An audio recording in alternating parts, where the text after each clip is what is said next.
Welcome to On It, a podcast for people who crave inspiration to address what feels off in their sexual lives. I'm Lorina Manzanita, a somatic intimacy coach and trauma resolution practitioner. Join me and my brilliant colleagues as we explore ways for you to experience more pleasure and juicy intimacy that resonates with your soul.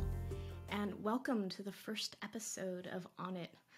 This podcast is intended to support those who feel like something is off in their sexual lives and their erotic well-being and their intimate relationships, and can use some support, can use inspiration, guidance around how to connect with their sexual integrity. I'm going to unpack a bit more about what sexual integrity means to me. But first, I'm just going to give you a little orienting information. So this podcast is a little different. It's normally me and a peer, and we're geeking out on some sort of sexual integrity conundrum. Things like,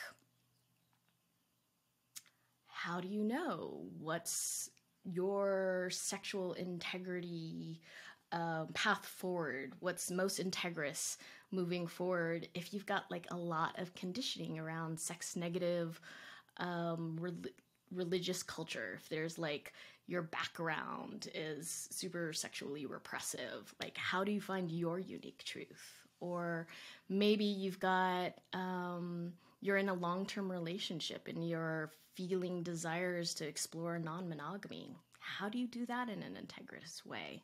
So I wanted to create a space where it was non-shaming, where we can have compassionate conversations that unpack the intrapsychic. That means what's going on internally, interpersonal, what's going on in the space between two people or more people, and then culturally, like what's the milieu we're like swimming in and saturating ourselves in, and how can we be more conscious of that?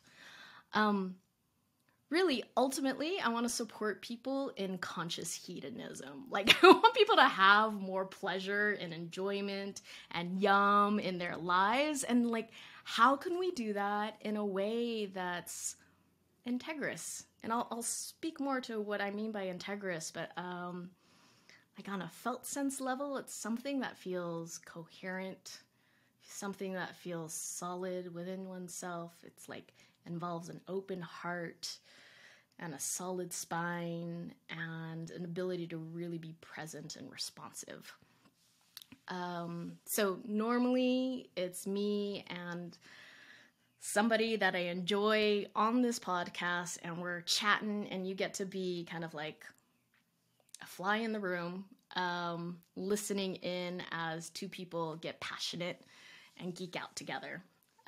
But today we're doing something a little different, and I'm speaking to you directly, and I hope you enjoy what we're up to. It's going to be a little shorter, and then we're going to land it with a little guided meditation, a little integrative, supportive experience that will help you listen in on future podcasts in a good way. So, like, I want you to be able to take care of yourself and get the most out of future podcasts.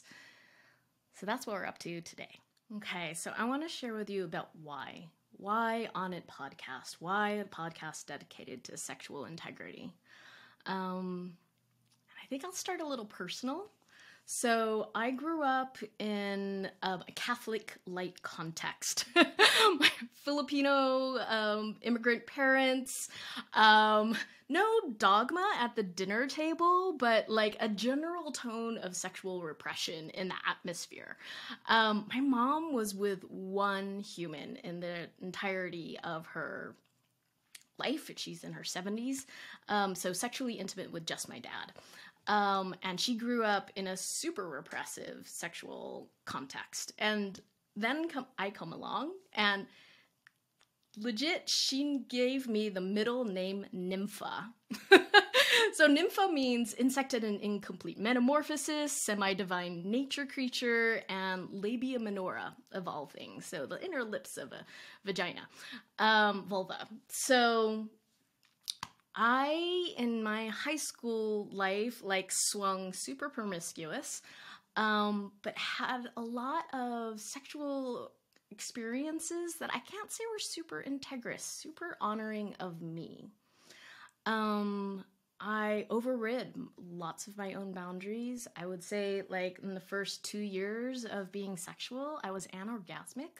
I didn't really enjoy what I was doing, so there was like a split between what I was saying yes to and what I was actually feeling a yes to in my body. Like, I wasn't even connected to my body.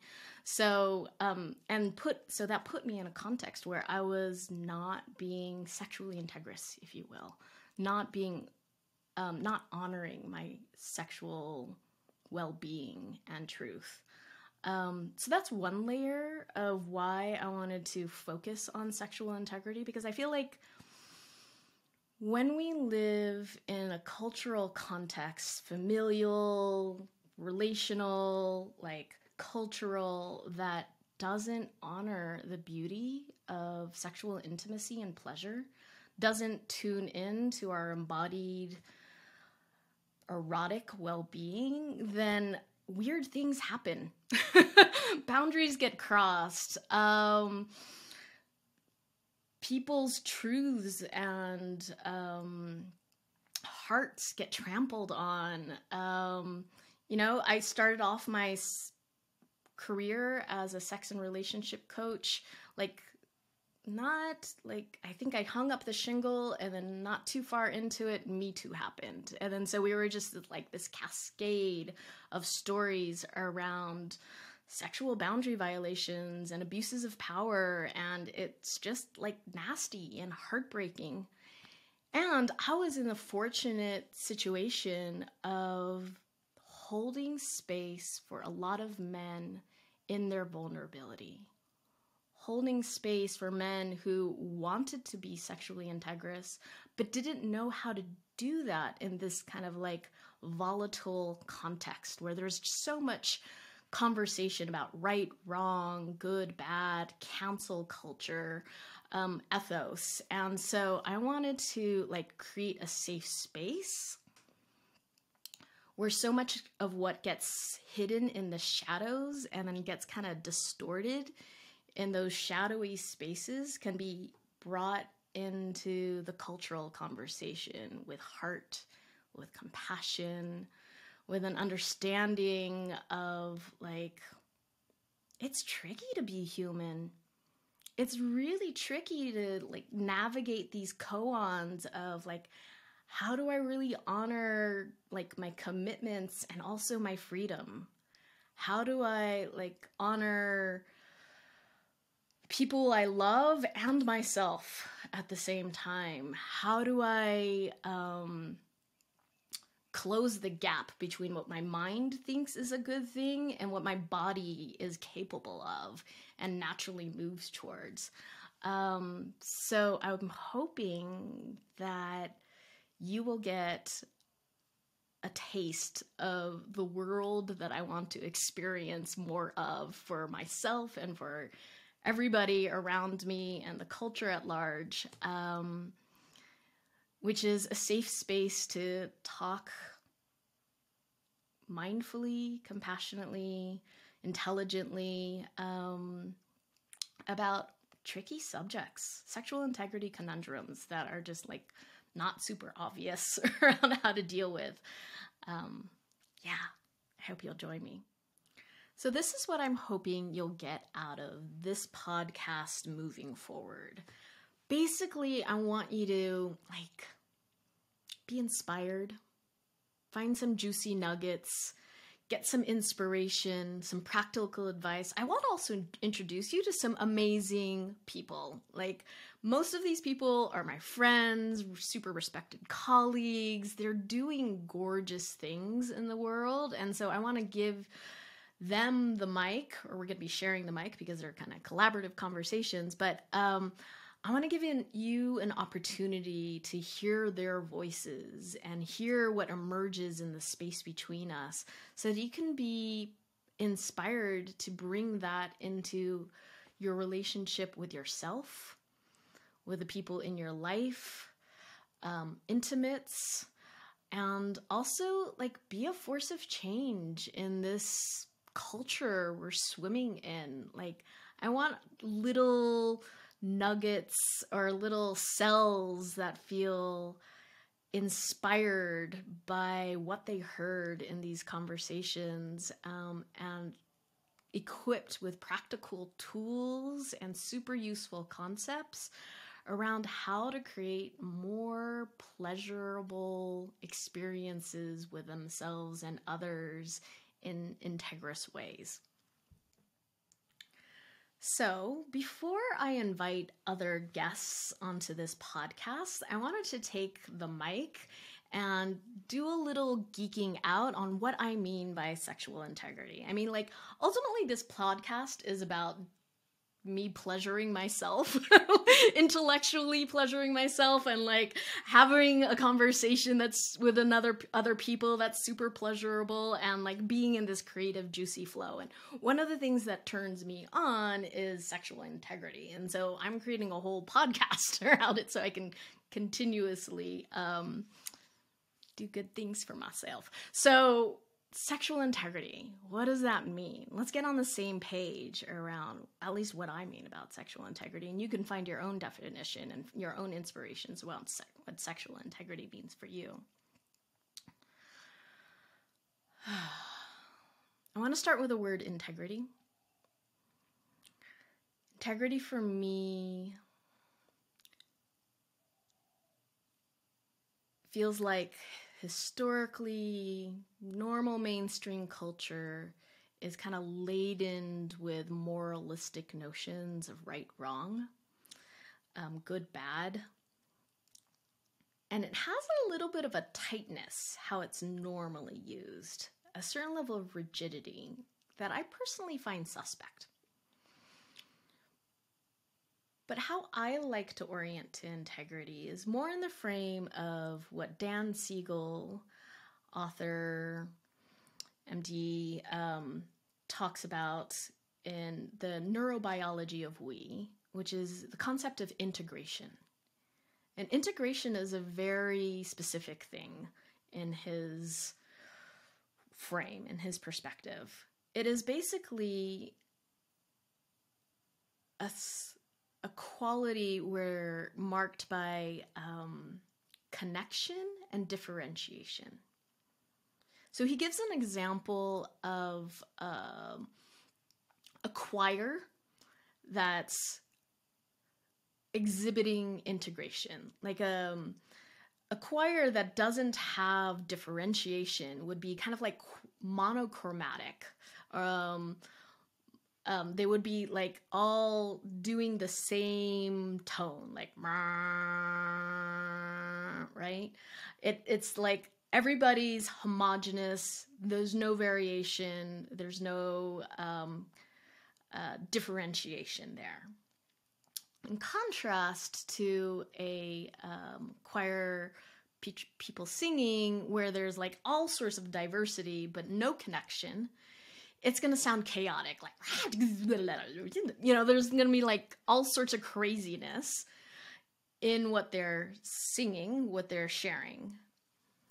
When you've got a nice integration of connection and differentiation, they're going to sound like, a proper, beautiful song where there's harmonies and somebody's got the bass and the alto and treble, and somebody's like up here and somebody's like holding down the rhythm, and there's just this beautiful integration happening in the choir. And then so when I think of integrity, I think of systems that are beautifully integrated. The body also has all sorts of different examples of a well-integrated system. Like the left brain and the right brain are two differentiated, separate things, but they're connected by the corpus callosum. Like a healthy relationship, you'll find that like, oh, this person is clearly their own individual self, and this person is clearly a different person, but they communicate well, and they have some shared values, and also they have like different lives, and like there's this nice ebb and flow between connection and doing their own thing. That's kind of a description of interdependence as well. There's this holding of like autonomy and also connectedness, right? And then so sexual integration, and I use the word sexual in kind of like a loose, broad term that could involve anything that's like has pleasurable, embodied, arousing elements to it in my world. From like how somebody looks at you to like the feeling of the caress with the wind on your neck as you're walking down the street.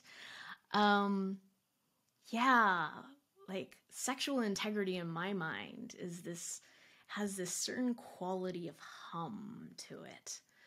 There's this beautiful dance where we're acknowledging the different parts of ourselves. We're acknowledging the people around us. There's room to be authentic and our own unique selves, but there's also like a sense of like, hey, we can honor each other and connect with each other in a good way.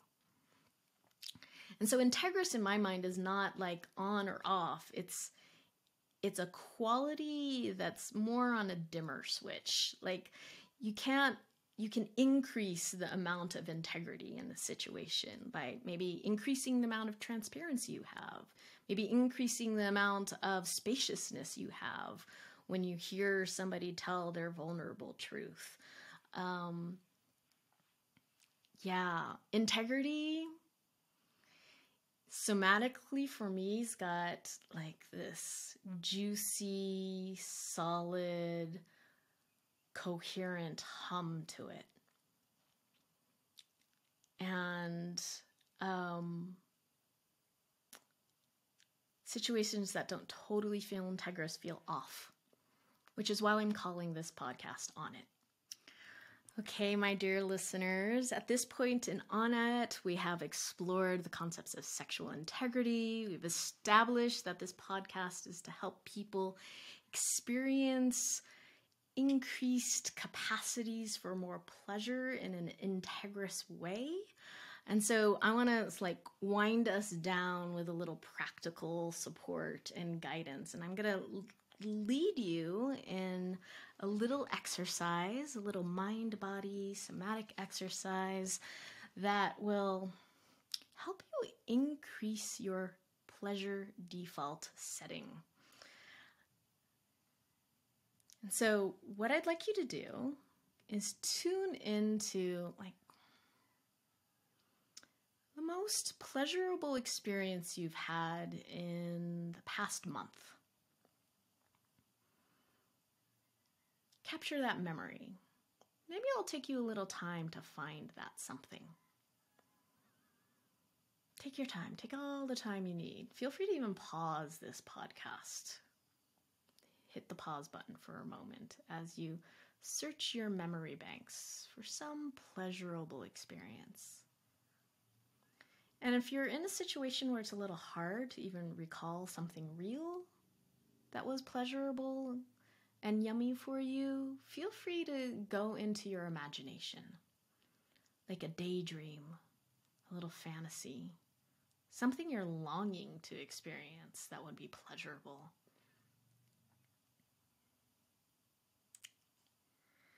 And then when you find that something, I want you to like allow yourself to savor that something. Like maybe tune into the colors, the smells. Paint the picture a little bit more vividly of where you're at, who you're with, what was said. maybe even the smells. Like activate all your 5 senses as you sink into this memory or this daydream, this image. And once you find yourself more thoroughly there, I want you to start noticing what's happening in your body. Do you feel a little opening in your heart space? A little drop in your shoulders? Maybe the quality of your breath is shifting.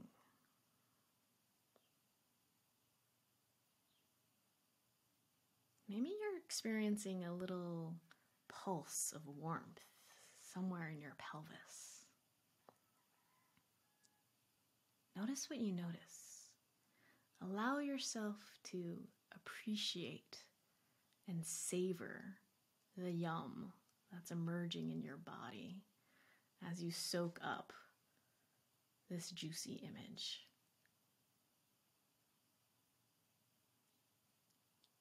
Let yourself hang out there as long as you want.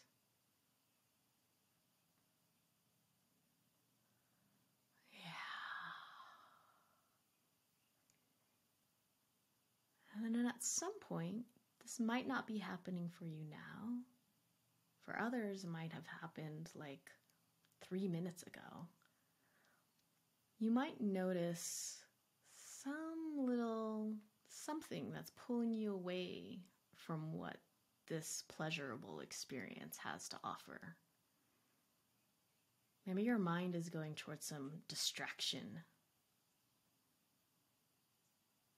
Maybe there's a little talk in your brain, little voice in your brain that's saying, oh, this is silly. I've got better things to do. I've got to-do lists to tend to. Maybe there's a little wave of grief for not having access to that intimate, pleasurable connection here now, like it was happening before, or the fact that it hasn't really existed in your life and you're just imagining things.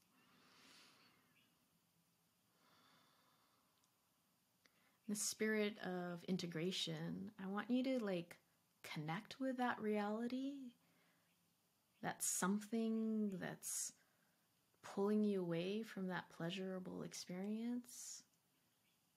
Connect with it and also give it space. Try not to push away from it or get lost in it. Can you give yourself space to experience it all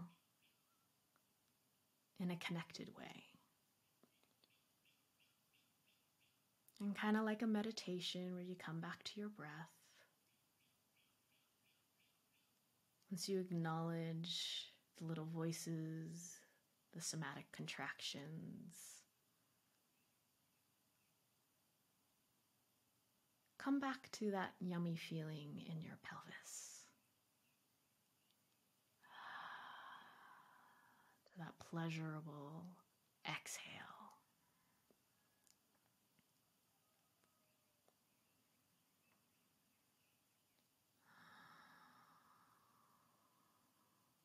Yeah. And that's that. Notice what you feel like now. Maybe open up your eyes. Take a look around.